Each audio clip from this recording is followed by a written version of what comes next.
Karim, I wanted to start with you. I'm very interested in this idea that there's been a certain level of self-censure among academics or even practitioners of international human rights law, and that there has been a certain cowering with regard to calling things what they are. And I'm interested in kind of why your assessment of why that's happening, and what some solutions might be to the dual challenges of identifying human rights violations as human rights violations, and nevertheless not demonizing entire communities or entire religions, because that is potentially the flip side of that, and what you alluded to, or what you said earlier when you said that it was absolutely necessary to continue defending the rights of all people, including Muslims in this country and other places. And Zaina, I wanted to get to a core element of your argument, which was that, and there's been lots of discussion of this of late, kind of reclaiming Islam and ensuring that there is a challenging of interpretation, and that I think your words were that it gets reread and reinterpreted texts so as to unveil the egalitarian interpretations and outcomes of Islamic law. And I'm wondering, both in the context of Malaysia, but also outside of Malaysia, whether your argument is in part predicated on a certain role of civil society, a certain, if not leniency, a certain acceptability of the government to engage civil society in a way that would not endanger someone's life in raising these questions, since we do have lots of countries where the very idea of reinterpretation is, if not, is heretical and can land one in jail. So the example of Malaysia, and where else you see there might be challenges to that because of actually the absence of a civil society discourse with government, and a government that is in fact accountable and that will not respond with violence that would, behead the entire movement, literally if not figuratively. Whoever wants to go first. This is why I think it's really important, to recognize the importance. That this work can really only thrive within a democratic culture. That without that democratic culture, it's very hard, where is the space, for, differences and diversity and challenging voices. We heard this in the earlier panel, where governments, with the rise of Islamic, political Islam, governments use religion, use culture, at their convenience to maintain hegemony and control, and that includes control over women's lives. But, I mean, in our context, I know it's easier said than done, but really, that change, the government is not going to deliver democracy, on a silver tray. It's really, up to us, citizens, civil society, to fight. And in all Muslim contexts, you find that, people organizing, NGOs organizing, in order to bring about change.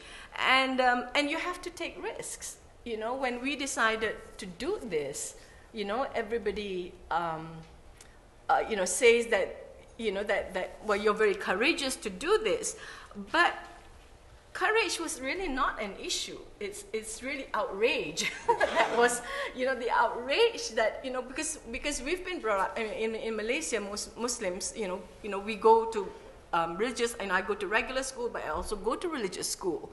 So I've been brought up with religion, with the idea that God is just, with the idea that Islam is just, and that's why I really have no problems in being a feminist and a Muslim. I don't have that conflicting identity that some others do. But, with the rise of political Islam, and suddenly, all these injustices and, are justified in the name of Islam.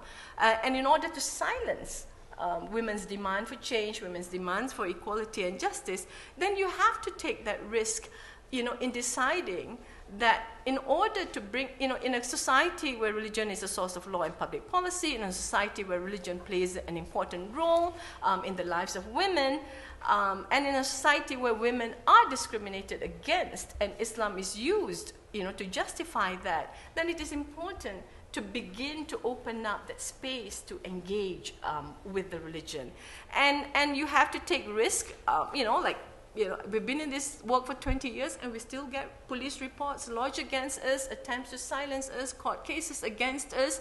But actually, for us really, that actually is an opportunity for that alternative voice and that alternative discourse and that battle to be engaged in the public space. And it actually opens up opportunities, for more diverse voices. So even if we lose a court case, when we decided to take the government to court, we decided even if we lose that court case, it does not matter.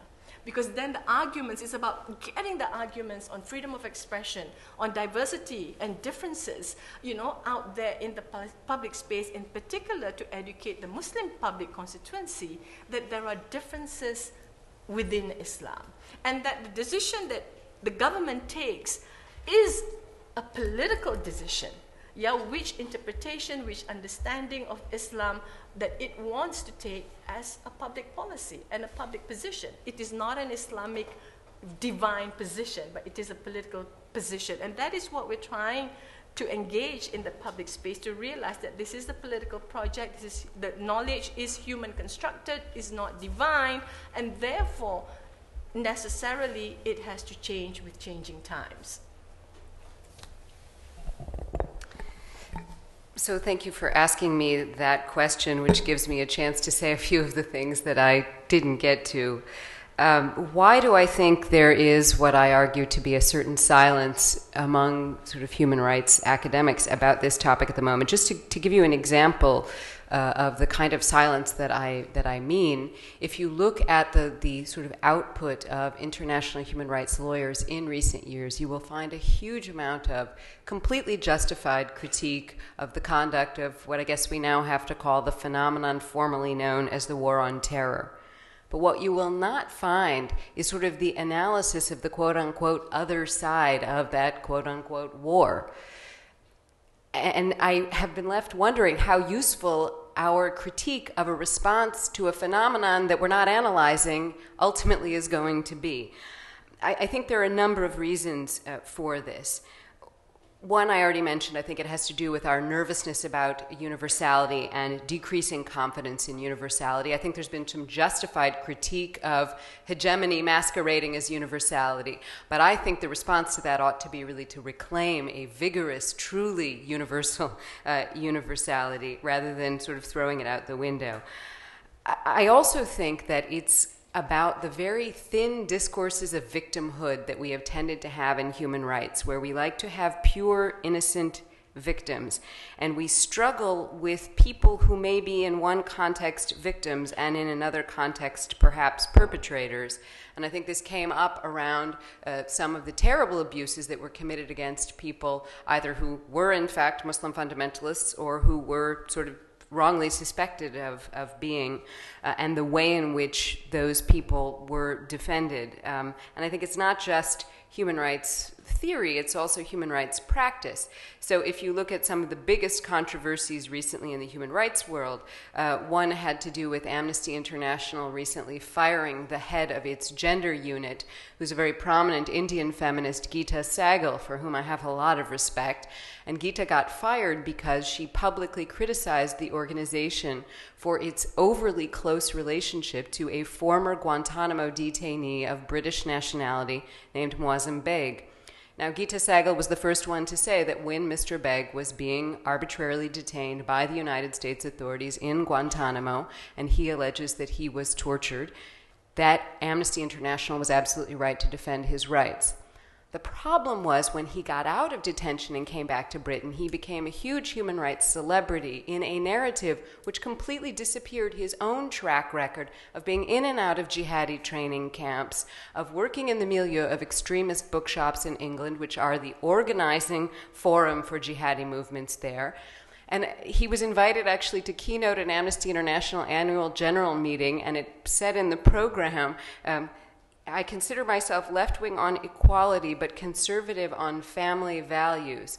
And there was no comment on this. And I thought, if he had said, I'm left-wing on equality, but conservative on race relations, would we have invited him to keynote this annual general meeting. In any case, I think there was a desperate desire to make him some sort of innocent, pure victim, as if only those people deserve human rights. And indeed, that again goes back to the universality of human rights, but we have to get into complexity. We're not living in an easy black and white world anymore. And I love the work of an Algerian woman activist, Sharifa Khader, who founded an association of Algerian victims of fundamentalist terrorism named Jazairuna, which means Our Algeria. And she is incredibly principled. She actually spoke out against an amnesty that was given both to the perpetrators that acted on behalf of the state and the perpetrators that acted on behalf of the armed fundamentalist groups. And so after sort of risking her life standing up to the fundamentalists, she then was kicked out of her government housing. It's that kind of complexity, having to be multi-directional. It's messy. It's very difficult. And I think it gets us beyond some simple human rights narratives that we've had, where we've wanted to know right and wrong rather than struggle with kind of competing difficulties. And I think that's a big piece of the answer. I think this goes back to something Francis Kissling said this morning about being very careful about getting caught in a dynamic of response. And I think that's a lot of what has happened in recent years. We're stuck in this sort of, either it's the thesis or the antithesis, and I think we need to get back more and more to the synthesis place.